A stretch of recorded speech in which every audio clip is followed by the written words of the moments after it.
Hello viewers, আসসালামু আলাইকুম। আমি আসিফা তাসমিন, আমার পেজ আসিফা তাসমিন ব্লগস থেকে একটা নতুন ব্লগে সবাইকে শুভেচ্ছা জানাচ্ছি। আমি বাচ্চাদেরকে রেডি করে দিয়েছি, কারণ বাইরে বের হচ্ছি। ইয়াসিনের দাঁতের ট্রিটমেন্ট চলছে। অনেকেই হয়তো জানবেন, গত ব্লগে দেখিয়েছি আমার পাখির একটা দাঁতে খুব সমস্যা, ফিলিং করা ছিল কিন্তু ফিলিংসটা ছুটে গেছে। ওই দাঁতে এখন রুট ক্যানেল করতে হবে। যেহেতু ও বাচ্চা, খুব ব্যথা ছিল দাঁতে, অ্যান্টিবায়োটিক ব্যথার ওষুধ খেয়েছে কিন্তু কমেনি, যার জন্য বাধ্য হয়ে রুট ক্যানেল শুরু করা। এই তো আমরা পৌঁছে গিয়েছি ডাক্তারের কাছে, আমার মামা শ্বশুরের ডেন্টাল কেয়ার এটা, তো ওখানেই আমরা সাধারণত যাই। তো ছোট বাচ্চা তো খুব ধীরে ধীরে আস্তে আস্তে নাকি রুট ক্যানেলটা করতে হবে। ওরা অপেক্ষা করতে করতে না খুব টায়ার্ড হয়ে যাচ্ছিল। আসলে দাঁতের চিকিৎসা তো একটু সময় সাপেক্ষ। যাই হোক, আমাদের সিরিয়াল চলে আসছে। খুবই অল্প সময়ের কাজ ছিল ইয়াসিনের। এই যে ভিডিওতে যতটুকু দেখছেন ঠিক ততটুকুই।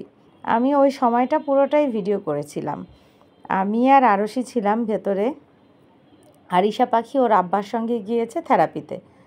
তো আমি বাধ্য হয়ে আর কি আসলাম বলতে গেলে।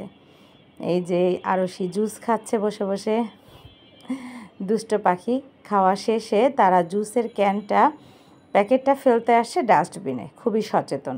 তো এখন তারা ডিনারে আসছে, বাইরে খেতে আসছে। রাতে তারা বাসায় আজকে যাবে না, তারা বাইরে কোথাও খাবে। তো অনেক রাত ছিল, তো আশেপাশে এই রেস্টুরেন্টটা খোলা ছিল, এখানেই গেলাম। ভাগ্য ভালো যে এখানে একটা কিডস জোন ছিল, যেখানে একটু ঘোড়া স্লিপার, এটা দেখে তারা খুবই খুশি। তারা খেলাধুলা শুরু করছিল। আরিশা আমাদের সাথে জয়েন করবে। তাদের খেলার এক পর্যায়ে একটা প্রজাপতি উড়ে আসছে, যেটা দেখে তারা খুবই ভয় পেয়েছে। এখন দুই ভাই বোন একটা কর্নারে দাঁড়িয়েছিল অনেকক্ষণ। এরপরে আবার ওরা খেলতে গিয়েছে, ওই কর্নারে প্রজাপতি ছিল, কিন্তু ওরা যখনই খেলতে গেল অমনি প্রজাপতি আবার উড়ে আসছে। এটা দেখে ওরা আর খেলবে না, ওরা এখন খাওয়া দাওয়া করবে। তো বললাম, আম্মা আর খেলবো না, এত প্রজাপতি উঠছে, ভয়ে তারা অস্থির।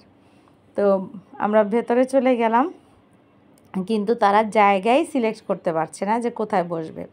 কখনো এই টেবিলে, কখনো এই টেবিলে। এই যে বসেছে, একটু পর আবার এখান থেকে উঠে আম্মা চলো অন্য জায়গায় যাই। এরপরে তাদের একটা টেবিল সিলেক্ট হলো যেখানে তারা বসছে। এভাবে টেবিল সিলেকশন করতে করতে তাদের খুবই তৃষ্ণা পেয়েছে, এখন তারা পানি খাবে। যাই হোক, পানির কথা বলা হলো, পানি দিচ্ছে ওনারা, কিন্তু তারা খুবই বিরক্ত, এত আস্তে আস্তে কেন দিচ্ছে। আর যেহেতু তারা বসেছে, তো খাবার কেন দিচ্ছে না, তারা অস্থির, খুবই অস্থির। ভাই বোনের খুনসুটি তো চলতেই থাকে। অপেক্ষা করতে করতে আরিশা আর ওর আব্বা চলে আসছে। এই যে ওরা দেখে খুবই নাচানাচি দুই ভাই বোন, যে আম্মা আরিশা আসছে, আরিশা আসছে। আমি এর মধ্যে খাবারের অর্ডারটা দিয়ে দিয়েছিলাম, যেন আরিশা আসলেই খেতে পারে, কারণ মেয়েটা থেরাপিতে যায় আর ফিরতে ফিরতে অনেকটা রাত হয়ে যায়। এই তো আরিশা পাখি, ও খুব খুশি ছিল, নতুন একটা জায়গায় গিয়েছে। মাশাল্লাহ বলবেন। এই যে স্যুপ দেওয়া হয়ে গেছে, ওদের একটা কমপ্লেন হচ্ছে, আম্মা তোমার স্যুপটাই কেন আগে দেয়। ওরা কেউ স্যুপ খায় না, আমি একা খাই, যার জন্য ছোট একটা বাটি নেওয়া হয়। তো এখন ওরা আজকে খাবে, কিন্তু কেন গরম, আমি তাড়াতাড়ি একটু ঠান্ডা করে দিচ্ছি ওদেরকে স্যুপ। আর আম্মার খাবারটা কেন আগে দিয়েছে, ওদের খাবারটা কেন দেয়নি, এটা নিয়ে দুই ভাই বোন খুবই বিরক্ত। এই যে দেখেন চেহারা দুটো কেমন করে রেখেছে আমার পাখি দুইটা।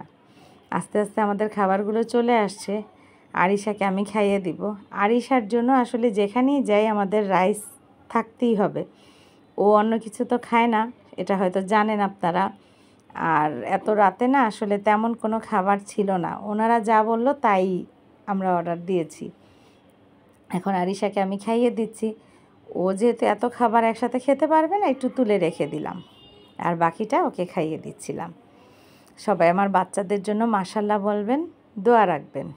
মাঝে মাঝে আসলে হুটহাট প্ল্যানে না ভালোই হয়, বাচ্চাদের নিয়ে একটু ঘুরতে গেলে। প্ল্যান করে না কোনো কিছু হয় না আমাদের, আমরা দেখি যে আমাদের হুটহাট প্ল্যানেই অনেক কিছু হয়ে যায়। কি করা, আসলে সারাদিন একই রুটিনে থাকতে থাকতে মাঝে মধ্যে একটু বাইরে গেলে, বাইরে বাচ্চাদের সাথে ঘুরতে গেলে টাইম স্পেন্ড করলে মনে হয় কি ভালোই লাগে। এই যে পাখি দুইজন খাচ্ছিল, হঠাৎ দেখলো পাশের টেবিলে কোক আসছে, তো ওদের কোক কেন দিচ্ছে না, তারা খুবই বিরক্ত ছিল। আরিশার সবচেয়ে পছন্দের একটা খাবার, কিন্তু মাঝে মাঝে যখন রাগ হয় তখন কোক না খেয়ে পুরো কোকটা ওর গায়েই ঢেলে ফেলে। এই যে দেখেন আমাদের টেবিলের কি বাজে অবস্থা, কারণ আরশি রান্নাবান্না করেছে। আরশি যেখানেই যায় খাওয়া দাওয়া শেষে আরশি রান্নাবান্না করে। খাওয়া দাওয়া শেষ, এখন আর তারা চেয়ারে বসবে না, ওঠো চলো যাই, চলো আম্মা যাই, তাড়াহুড়া শুরু। তো বের হওয়ার সময় আমি একটু চারিদিকটা একটু ভিডিও করছিলাম, ভালো লাগছিল। বাইরের জায়গাটাও খুব সুন্দর, কিন্তু মশার কারণে বাইরে আর বসা হয়নি। আর ওদের কথা হচ্ছে আম্মা যেহেতু চলেই যাব আর একটু খেলে নেই, কারণ তখন তো প্রজাপতির জন্য খেলতে পারিনি। তো ওরা এখানে খেলছিল, অলরেডি ক্লোজিং টাইম হয়ে গিয়েছিল আমরা ওইখানে থাকতে থাকতে। তো বাচ্চারা একটু খেলাধুলা করার পরে তারপর বললাম চলো এখন বাসায় যাই। ওদেরকে, বাচ্চা মানুষ তো সহজে তো আর রাজি হয় না, তো সুজানোর পরে তারা রাজি হলো। এরপরে বাসার দিকে রওনা। সবাই ভালো থাকবেন, আমার জন্য আমার পরিবারের জন্য দোয়া রাখবেন, আর আমার কমেন্ট করবেন যদি ভিডিওটা ভালো লাগে, লাইক করবেন, শেয়ার করবেন, সাথে থাকবেন। এইভাবেই যেন আমরা একসাথে থাকতে পারি। আমার বাচ্চাদেরকে দোয়াতে রাখবেন, ভালো থাকবেন। আসসালামু আলাইকুম। বলতে বলতে বাসায় চলে আসছি আমার পাখিদেরকে নিয়ে। এই তো এখন দরজা খুলবো, ঢুকে যাব। আজকে এই পর্যন্তই।